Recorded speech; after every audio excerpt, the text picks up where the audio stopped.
Code talker. Haven't seen you eat a single thing since you got here. Let me guess. Photosynthesis? Oh? What makes you say that? Well, a long time ago, I knew someone with a similar ability.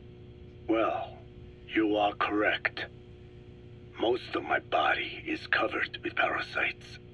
I supply them with water, and in return, I receive sugars they produce when exposed to light. It isn't just my skin either. The parasites also act as my eyes. They have replaced many of my internal organs as well. It is thanks to them that I live on after over a century. How did you obtain them anyway? Through your research? I would like to say as much, but there is more to it than that. Let me take you back 20 years. I had hit a dead end with my parasite research.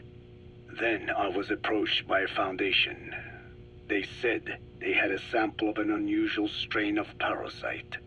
Which foundation? Apparently, they had links to ARPA. But that is all I learned. I was somewhat ignorant of the ways of the world. Just being able to study it was enough for me. Yeah, I've heard that before. Go on. Half in doubt, I visited them to discover the body of an old man. Well, to be precise, his partial remains. A collection of parts, you could say. The man had died in an explosion. An old man, you say? His flesh had not decomposed. In fact, the tissue's cells were still metabolizing. The parasite had infected, or should I say assimilated with, the tissues, and was keeping them alive. I became obsessed with studying the body parts, foregoing food and even sleep. Every day was filled with new discoveries. The parasite's biology, internal anatomy, life cycle. But there was only so much I could learn through observation. And so I made a decision. To truly know the parasites, I had to live with them.